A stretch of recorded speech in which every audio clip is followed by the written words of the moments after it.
أشهد أن محمد رسول الله۔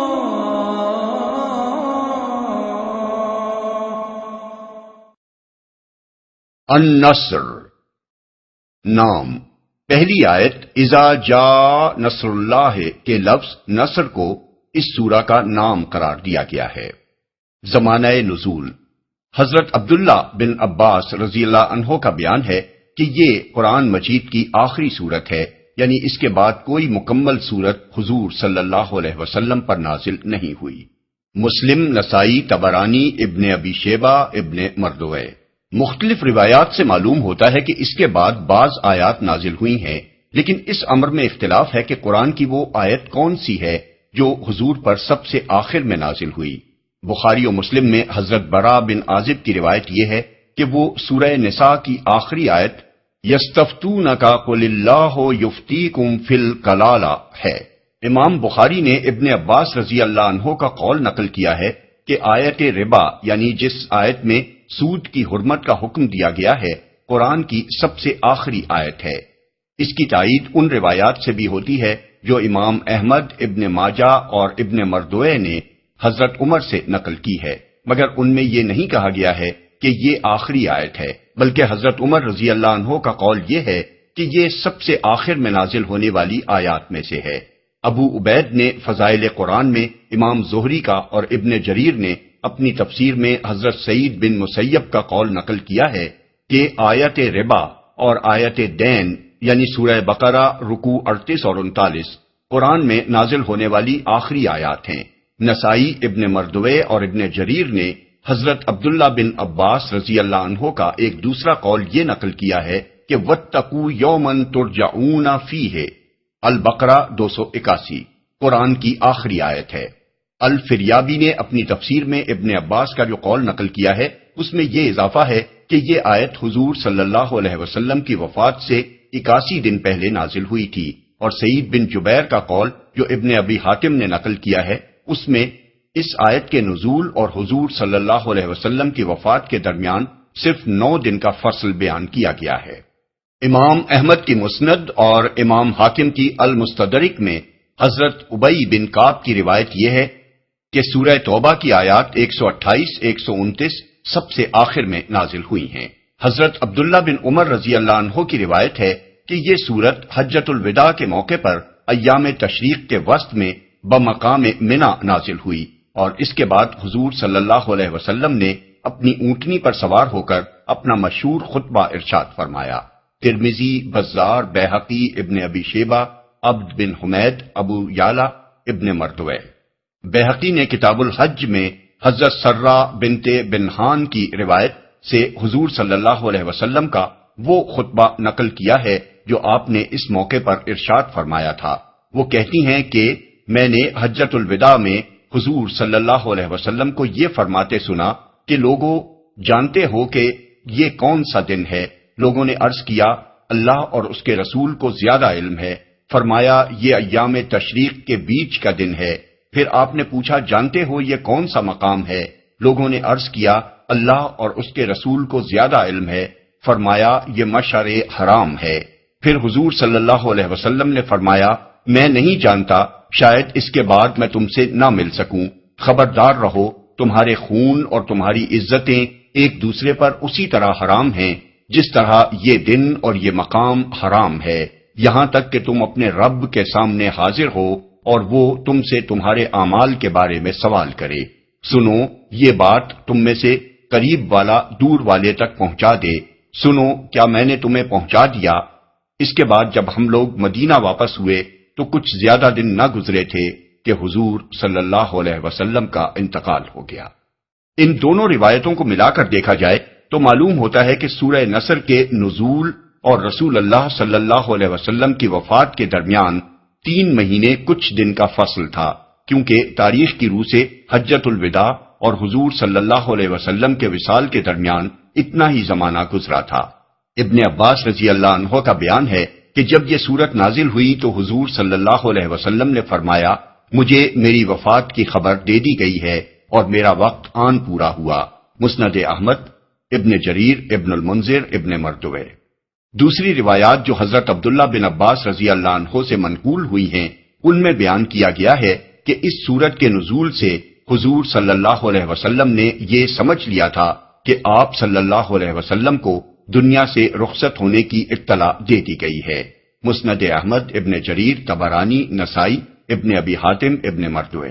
ام المومنین حضرت ام حبیبہ رضی اللہ عنہا فرماتی ہیں جب یہ سورت نازل ہوئی تو حضور صلی اللہ علیہ وسلم نے فرمایا اس سال میرا انتقال ہونے والا ہے۔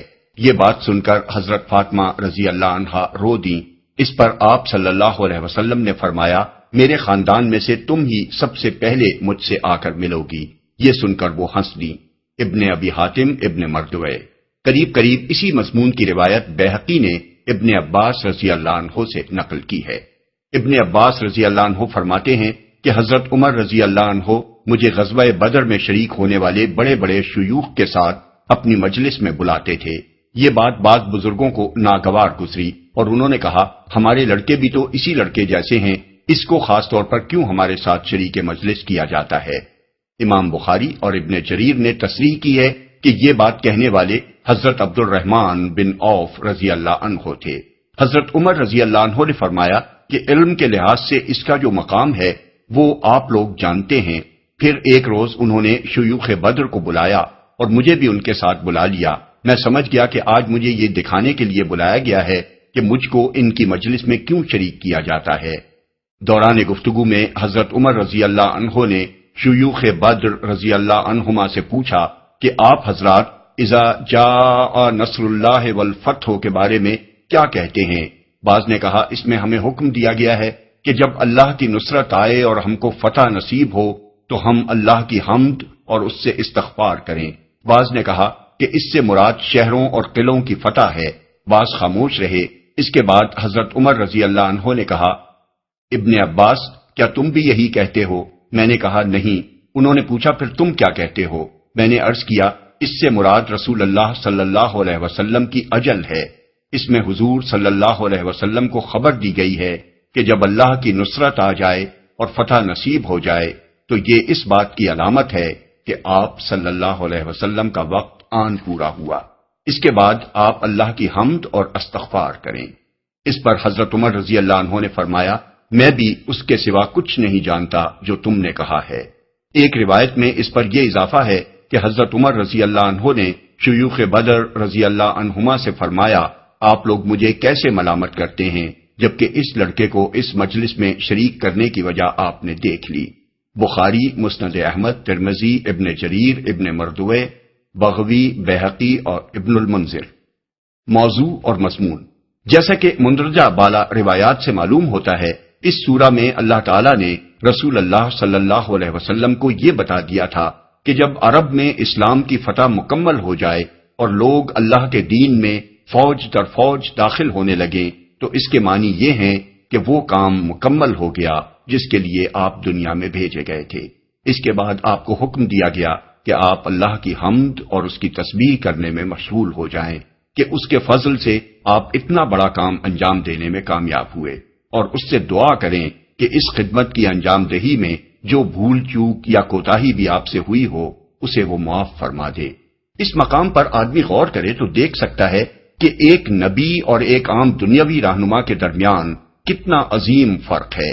کسی دنیاوی رہنما کو اگر اپنی زندگی ہی میں وہ انقلاب عظیم برپا کرنے میں کامیابی نصیب ہو جائے جس کے لیے وہ کام کرنے اٹھا ہو تو اس کے لیے یہ جشن منانے اور اپنی قیادت پر فخر کرنے کا موقع ہوتا ہے، لیکن یہاں اللہ کے پیغمبر کو ہم دیکھتے ہیں کہ اس نے 23 سال کی مختصر مدت میں ایک پوری قوم کے عقائد، افکار، عادات، اخلاق، تمدن، تہذیب، معاشرت، معیشت، سیاست اور حربی قابلیت کو بالکل بدل ڈالا اور جہالت و جاہلیت میں ڈوبی ہوئی قوم کو اٹھا کر اس قابل بنا دیا کہ وہ دنیا کو مسخر کر ڈالے اور اقوام عالم کی امام بن جائے۔ مگر ایسا عظیم کارنامہ اس کے ہاتھوں انجام پانے کے بعد اسے جشن منانے کا نہیں بلکہ اللہ کی حمد اور تسبیح کرنے اور اس سے مغفرت کی دعا کرنے کا حکم دیا جاتا ہے، اور وہ پوری عاجزی کے ساتھ اس حکم کی تعمیل میں لگ جاتا ہے۔ حضرت عائشہ رضی اللہ عنہا فرماتی ہیں کہ رسول اللہ صلی اللہ علیہ وسلم اپنی وفات سے پہلے سبحانک اللہم و بحمدک استغفرک و اتوب الیک، بعض روایات میں یہ الفاظ یہ ہیں سبحان اللہ و بحمدہ استغفر اللہ و اتوب الیہ، کثرت سے پڑھا کرتے تھے۔ میں نے عرض کیا یا رسول اللہ، یہ کیسے کلمات ہیں جو آپ نے اب پڑھنے شروع کر دیے ہیں؟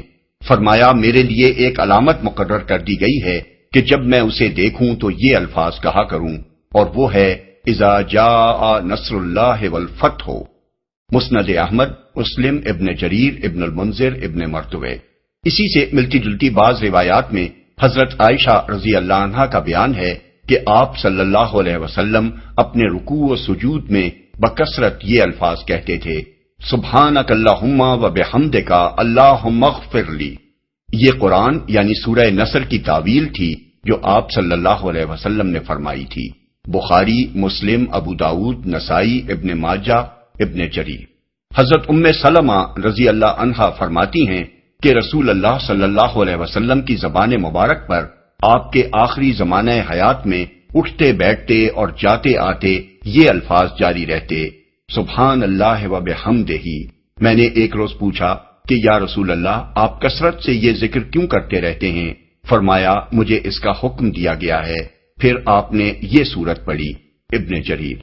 حضرت عبداللہ بن مسعود رضی اللہ عنہ کی روایت ہے جب یہ سورت نازل ہوئی تو رسول اللہ صلی اللہ علیہ وسلم کثرت سے یہ ذکر فرماتے رہتے سبحانک اللہم و بحمدک اللہم اغفر لی، سبحانک ربنا و بحمدک اللہم اغفر لی انک انت التواب الغفور۔ ابن جریر، مسند احمد، ابن ابی حاتم۔ ابن عباس رضی اللہ عنہ کا بیان ہے کہ اس سورت کے نازل ہونے کے بعد رسول اللہ صلی اللہ علیہ وسلم آخرت کے لیے محنت و ریاضت کرنے میں اس قدر شدت کے ساتھ مشغول ہو گئے جتنے اس سے پہلے کبھی نہ ہوئے تھے۔ نسائی، طبرانی، ابن ابی حاتم، ابن مردوے۔ بسم اللہ الرحمن الرحیم۔ شروع اللہ کے نام سے جو رحمان و رحیم ہے۔ اذا جاء نصر اللہ والفتح ورأيت الناس يدخلون في دين الله أفواجا فسبح بحمد ربك واستغفره إنه كان توابا۔ جب اللہ کی مدد آ جائے اور فتح نصیب ہو جائے اور اے نبی تم دیکھ لو کہ لوگ فوج در فوج اللہ کے دین میں داخل ہو رہے ہیں تو اپنے رب کی حمد کے ساتھ اس کی تسبیح کرو اور اس سے مغفرت کی دعا مانگو، بے شک وہ بڑا توبہ قبول کرنے والا ہے۔ فتح نصیب ہو جائے۔ فتح سے مراد کسی ایک معرکے میں فتح نہیں بلکہ وہ فیصلہ کن فتح ہے جس کے بعد ملک میں کوئی طاقت اسلام سے ٹکر لینے کے قابل باقی نہ رہے، اور یہ امر واضح ہو جائے کہ اب عرب میں اسی دین کو غالب ہو کر رہنا ہے۔ بعض مفسرین نے اس سے مراد فتح مکہ لی ہے، لیکن فتح مکہ سن 8 ہجری میں ہوئی ہے اور اس سورہ کا نزول سن 10 ہجری کے آخر میں ہوا ہے، جیسا کہ حضرت عبداللہ بن عمر اور حضرت سرہ بنت نبہان کی ان روایات سے معلوم ہوتا ہے جو ہم نے دیباچے میں نقل کی ہیں۔ علاوہ بریں حضرت عبداللہ بن عباس کا یہ قول بھی اس تفسیر کے خلاف پڑتا ہے کہ یہ قرآن مجید کی سب سے آخری سورت ہے، کیونکہ اگر فتح سے مراد فتح مکہ ہو تو پوری سورہ توبہ اس کے بعد نازل ہوئی تھی، پھر یہ سورت آخری سورت کیسے ہو سکتی ہے؟ بلا شبہ فتح مکہ اس لحاظ سے فیصلہ کن تھی کہ اس نے مشرکین عرب کی ہمتیں پست کر دی تھیں، مگر اس کے بعد بھی ان میں کافی دمخم باقی تھا۔ طائف اور حنین کے مارکے اس کے بعد ہی پیش آئے اور عرب پر اسلام کا غلبہ مکمل ہونے میں تقریباً 2 سال صرف ہوئے۔ داخل ہو رہے ہیں یعنی وہ زمانہ رخصت ہو جائے جب ایک ایک 2 کر کے لوگ اسلام میں داخل ہوتے تھے، اور وہ وقت آ جائے جب پورے قبیلے اور بڑے بڑے علاقوں کے باشندے کسی جنگ اور کسی مزاحمت کے بغیر از خود مسلمان ہونے لگیں۔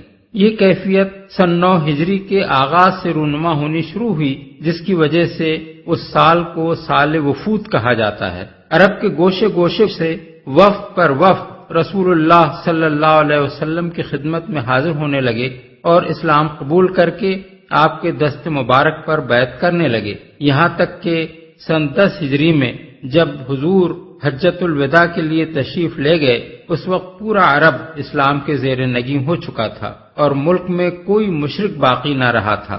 تسبیح کرو۔ حمد سے مراد اللہ تعالیٰ کی تعریف و ثنا کرنا بھی ہے اور اس کا شکر ادا کرنا بھی، اور تسبیح سے مراد اللہ تعالیٰ کو ہر لحاظ سے پاک اور منزہ قرار دینا ہے۔ اس موقع پر یہ ارشاد کہ اپنے رب کی قدرت کا یہ کرشمہ جب تم دیکھ لو تو اس کی حمد کے ساتھ اس کی تسبیح کرو، اس میں حمد کا مطلب یہ ہے کہ اس عظیم کامیابی کے متعلق تمہارے دل میں کبھی اس خیال کا کوئی شائبہ تک نہ آئے کہ یہ تمہارے اپنے کمال کا نتیجہ ہے، بلکہ اس کو سراسر اللہ کا فضل و کرم سمجھو، اس پر اس کا شکر ادا کرو اور قلب و زبان سے اس امر کا اعتراف کرو کہ اس کامیابی کی ساری تعریف اللہ ہی کو پہنچتی ہے۔ اور تسبیح کا مطلب یہ ہے کہ اللہ کو اس سے پاک اور منزہ قرار دو کہ اس کے کلمے کا بلند ہونا تمہاری کسی سعی و کوشش کا محتاج یا اس پر منحصر تھا، اس کے برعکس تمہارا دل اس یقین سے لبریز رہے کہ تمہاری سعی و کوشش کی کامیابی اللہ کی تائید و نصرت پر منحصر تھی۔ وہ اپنے جس بندے سے چاہتا اپنا کام لے سکتا تھا، اور یہ اس کا احسان ہے کہ اس نے یہ خدمت تم سے لی اور تمہارے ہاتھوں اپنے دین کا بول بالا کرایا۔ اس کے علاوہ تسبیح یعنی سبحان اللہ کہنے میں ایک پہلو تعجب کا بھی ہے۔ جب کوئی محیر العقول واقعہ پیش آتا ہے تو آدمی سبحان اللہ کہتا ہے، اور اس کا مطلب یہ ہوتا ہے کہ اللہ ہی کی قدرت سے ایسا حیرت انگیز واقعہ رونما ہوا ہے، ورنہ دنیا کی کسی طاقت کے بس میں نہ تھا کہ ایسا کرشمہ اس سے صادر ہو سکتا۔ مغفرت کی دعا مانگو، یعنی اپنے رب سے دعا مانگو کہ جو خدمت اس نے تمہارے سپرد کی تھی اس کو انجام دینے میں تم سے جو بھول چوک یا کوتاہی بھی ہوئی ہو اس سے چشم پوشی اور درگزر فرمائے۔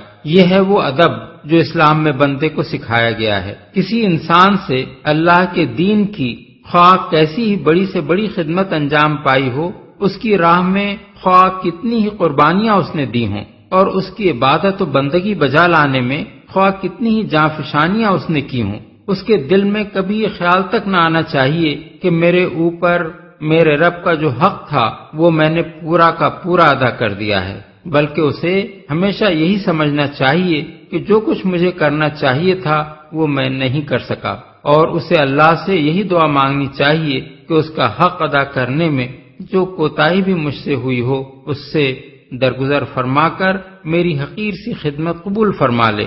یہ ادب جب رسول اللہ صلی اللہ علیہ وسلم کو سکھایا گیا، جن سے بڑھ کر خدا کی راہ میں سعی و جہد کرنے والے کسی انسان کا تصور تک نہیں کیا جا سکتا، تو دوسرے کسی کا یہ مقام کہاں ہو سکتا ہے کہ وہ اپنے عمل کو کوئی بڑا عمل سمجھے اور اس غرے میں مبتلا ہو کہ اللہ کا جو حق اس پر تھا وہ اس نے ادا کر دیا ہے۔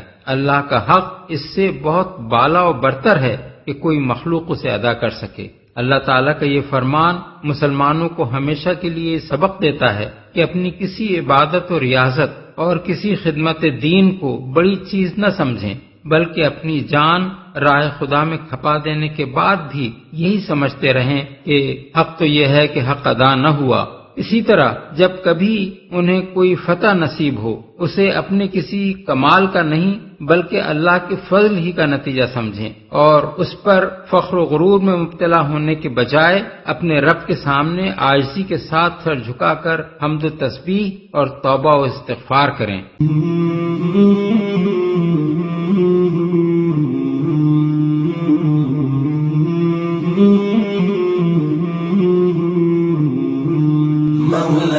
صل وسلم دائما أبدا على حبيبك خير الخلق كلهم مولاي صل وسلم دائما أبدا على حبيبك خير الخلق كلهم مولاي صل وسلم دائما